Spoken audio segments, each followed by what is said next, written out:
నమస్కారం. తీర్థయాత్ర కార్యక్రమానికి స్వాగతం. అనంత స్వరూపుడు, సచ్చిదానందదాయకుడు, నిత్యుడు, శాశ్వతుడు అయిన విష్ణు అవతార రూపుడే శ్రీకృష్ణ పరమాత్మ. అందరి హృదయాల్ని తన వైపుకు ఆకర్షించే జగన్మోహన రూపధారి నీలమేఘశ్యాముడు. దాస్య భక్తిని భక్తులు త్రికరణ శుద్ధిగా ఎవరిపై చూపాలో ఆ దివ్యమంగళ మోహనుడే శ్రీకృష్ణుడు. అలాంటి శ్రీకృష్ణ భగవానుడికి ఎన్నో నామాలు, మరెన్నో రూపాలు. ఆ నేపథ్యంలోనిదే పాండురంగ విఠల స్వరూపం. మహారాష్ట్రలో పండరీపురంలో నెలకొన్న విఠలుడు ఎన్నో ప్రాంతాలలో ఆరాధ్య దైవంగా, అర్చామూర్తిగా వెలుగొందుతున్నాడు. సాక్షాత్తు కృష్ణ భగవానుడి ప్రత్యక్ష రూపమే విఠల స్వరూపం. ఆ పరంపరలో ఆవిష్కారమైన విశిష్ట విలక్షణ విఠల మందిరం గోవా రాష్ట్రంలోని సాంక్విలిం ప్రాంతంలో వెలసిల్లుతోంది. ఈ మందిర విశేషాంశాల్ని నేటి తీర్థయాత్రలో తిలకిద్దాం. భక్తుల పట్ల అనురక్తిని చాటే భగవంతుడి దివ్య స్వరూపం పాండురంగ విఠలుని రూపం.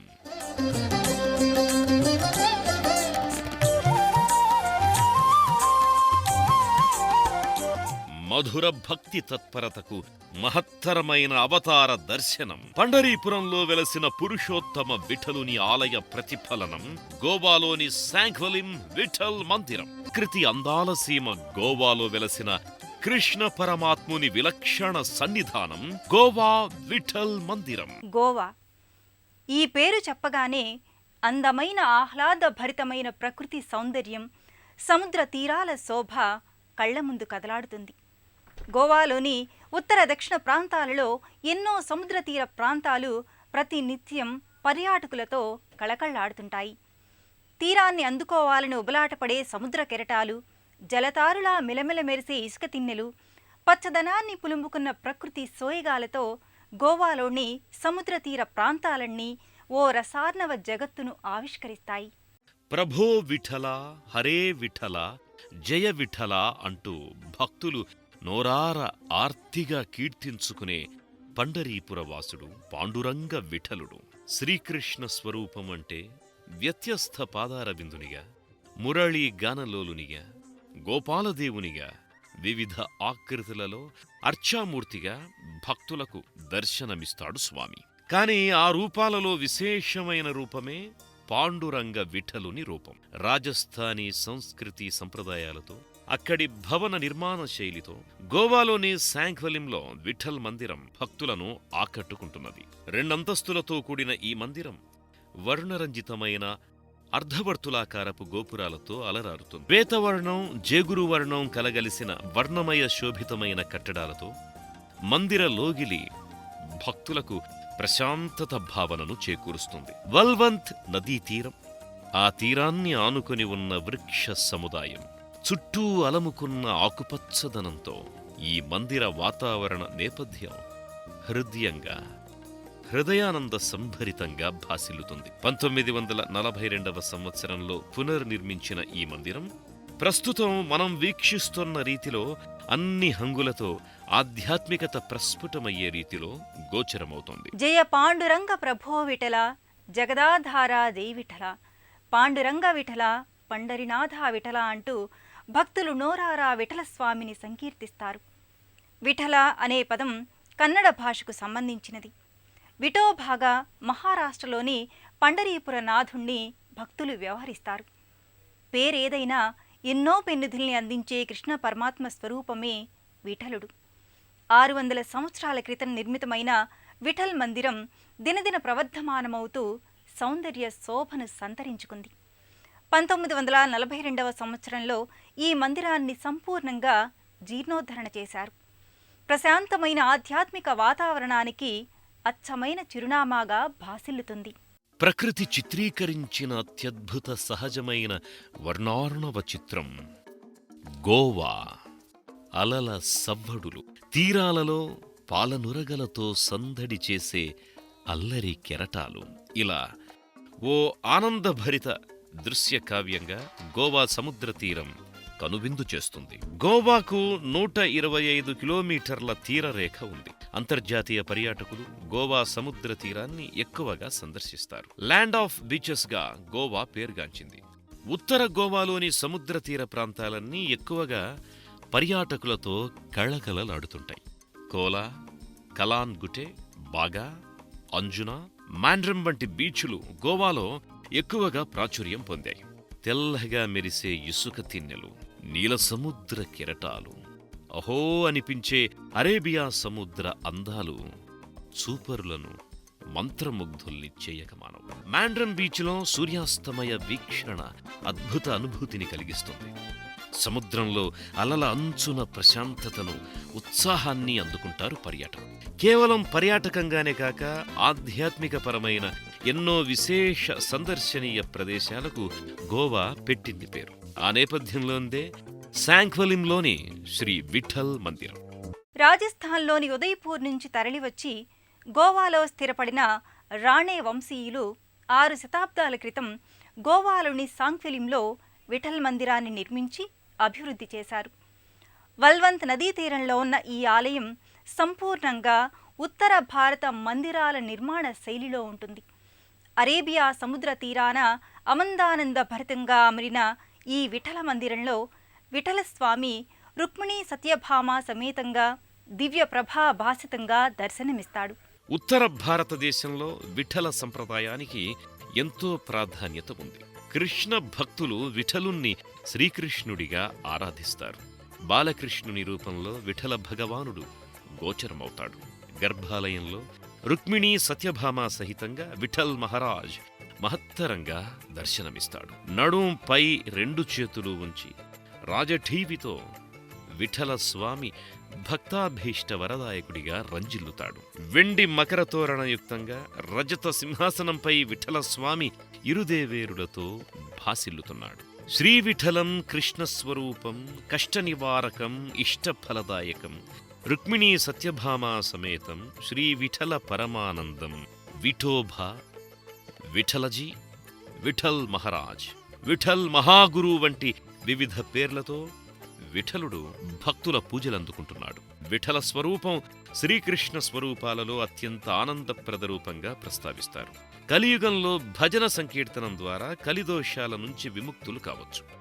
భజన సంకీర్తన అంటే విఠల స్వామికి అత్యంత ప్రియమైన అంశం.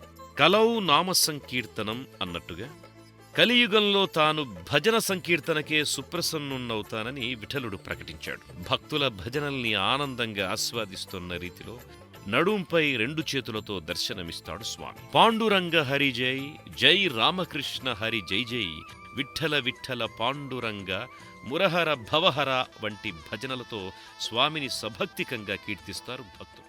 శ్రీకృష్ణ నామం పరమ పావనమైనది. లోకాలన్నీ సులభంగా ఉద్ధరించటానికి కృష్ణనామమే తరుణోపాయంగా పురాణాలు ప్రస్తావించాయి. కలియుగంలో కృష్ణనామస్మరణమే భవభయ హరణమని శ్రీభాగవతం వివరించింది. అలాంటి కృష్ణుడు పాండురంగ విఠలునిగా సాకారమయ్యాడు. ఈ రూపాన్ని ప్రకటించటం ద్వారా తన భక్తి ప్రియత్వాన్ని స్వామి మరోసారి చాటుకున్నాడు. శ్రీకృష్ణుడు పాండురంగ విఠలమూర్తిగా ఆవిష్కారం కావడానికి ఆసక్తికరమైన నేపథ్యం ఉంది.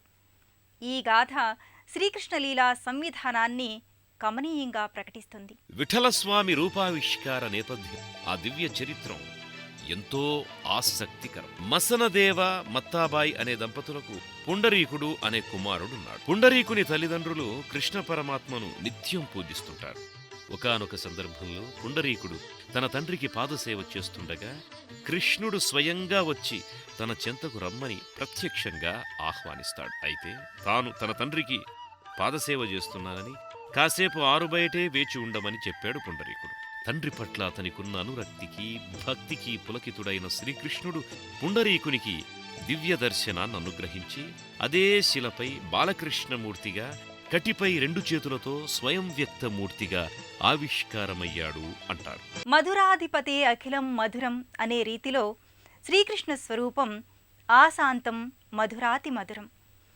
నీలమోహనుడైన రూపధారిని కృష్ణుడిగా వ్యవహరిస్తారని మహాభారతం పేర్కొంది. మహితాత్ముడు మహిమోపేతుడు అయిన కృష్ణుడు విఠలరంగస్వామిగా భక్తులకే కాక సకల భక్తులందరికీ ఈ మందిరం ప్రత్యేక ఆధ్యాత్మిక సన్నిధిగా అలరారుతోంది. విఠల సంప్రదాయం, విఠల స్వామి ఆరాధన అనాదిగా కొనసాగుతుంది. 13వ శతాబ్దం నుంచి 17వ శతాబ్దం వరకు నామ్దేవ్, జ్ఞానేశ్వర్, ఏకనాథ్, తుకారాం వంటి ఎందరో భక్తులు విఠలుణ్ణి కీర్తిస్తూ పలు ఆధ్యాత్మిక గీత రచనల్ని చేశారు. భక్త తుకారాం అభంగాల్ని రచించి విఠలుని కైంకర్యంలో తరించాడు. విఠల స్వామి తత్వాన్ని ఆవిష్కరించడంలో సంత్ తుకారాం, సంత్ జ్ఞానేశ్వర్లు కీలక భూమిక పోషించారు. అందుకే ఈ ఇరువురు మహాభక్తుల మూర్తులు గర్భాలయంలో స్వామికి ఇరువైపులా నెలకొల్పారు. వారికి సముచితమైన గౌరవాన్ని ఆ విధంగా ఆపాదించారు. శాంక్వలింలోని ఈ విఠల మందిరం గోవా పండరీపురంగా పేరుగాంచింది. ఆహ్లాదకర వాతావరణ నేపథ్యంగా ఈ మందిరం విలసిల్లుతుండడం భక్తులకు ఆధ్యాత్మిక, మానసికోల్లాసం చేకూరుతుంది. శ్రీకృష్ణ జన్మాష్టమి, వైకుంఠ ఏకాదశి వంటి పర్వదినాల్లో ఈ మందిరానికి విశేషంగా తరలివస్తారు భక్తులు. 500 సంవత్సరాల క్రితం నిర్మితమైన ఈ ఆలయం నవీన కళను సంతరించుకుని వర్ణభరితంగా సరికొత్త కట్టడాలతో ఆకర్షణీయమైన మందిరంగా అలరారుతోంది. గోవాలోని సాంక్విలింలోని విఠల్ మందిరం ఆహ్లాదభరిత ఆధ్యాత్మిక తత్వానికి ఆలవాలం. వైవిధ్యభరితమైన నిర్మాణ శైలితో ఆకట్టుకునే ఈ లోగిలిలో పలు ఉపమందిరాలు ఉన్నాయి. భవానీ మందిరం, అభయాంజనేయ స్వామి సన్నిధి, జవేశ్వర మందిరం ఈ లోగిలిలోని ప్రధానమైన ఉపమందిరాలు. గోవా శాంక్వలింలోని విఠల్ మందిరంలో పలు ఉపమందిరాలు కూడా పరివేష్టితమై ఉన్నాయి. ఈ పరంపరలో భక్తులు భవానీమాతను దర్శించుకుంటారు. భవానీ, శర్వాణి, శివాణి, గీర్వాణి, రుద్రాణి, కళ్యాణి, ఇంద్రాణి వంటి మాతృశక్తులు అభీష్ట సిద్ధి దేవతలు. పార్వతీ అంశ పలు కోణాలలో ఈ స్వరూపాలలో అభివ్యక్తమై ఉంది. గర్భాలయం లోపలే శ్వేతవర్ణ భరితంగా పాలరాతి గణేశమూర్తి గోచరమవుతాడు. మరోవైపు అభయముద్రాంకితుడైన అభయాంజనేయ స్వామి మూర్తి ప్రకటితమవుతుంది. అభయానందాల్ని జంటగా అనుగ్రహించే అంజనానందనుడు ఈ మందిర పాలకుడిగా వ్యవహరిస్తున్నాడు. విఠల మందిరానికి అభిముఖంగా శ్వేతఛాయతో పాలరాతి గరుత్మంతుడి విగ్రహం అమరి ఉంది.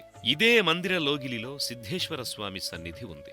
జేగురువర్ణ భరితంగా ఉన్న శివలింగాకృతిపై పంచఫణి ఛత్రంగా విలసిల్లుతోంది. ఫణిపతివేష్టిత శోభితలింగం అన్నట్టుగా పంచఫణియుక్తంగా మహాదేవుని శివలింగాకృతి శోభస్కరంగా గోచరమవుతుంది. హృదయంగమైన పరిసరాల నేపథ్యం, అనంతమైన ప్రశాంత భావనల సమన్వితంగా అపురూపమైన ఆధ్యాత్మిక పెన్నిధిగా విఠల భగవానుని సన్నిధి ప్రకటితమవుతోంది. గోవాలోని శాంక్వెలింలో ఉన్న ఈ విఠల మందిర దర్శనం భక్తులందరికీ ఆధ్యాత్మికమైన దివ్యానుభూతినే కాకుండా మానసికపరమైన దేశంలోని ఏ ప్రాంతం వారైనా గోవా రాజధాని అయిన పనాజీకి రైలు, రోడ్డు, విమాన మార్గాల్లో చేరుకుని అక్కడి నుంచి 32 కిలోమీటర్ల దూరంలో ఉన్న శాంక్వలింకి వివిధ వాహనాల ద్వారా చేరుకుంటారు.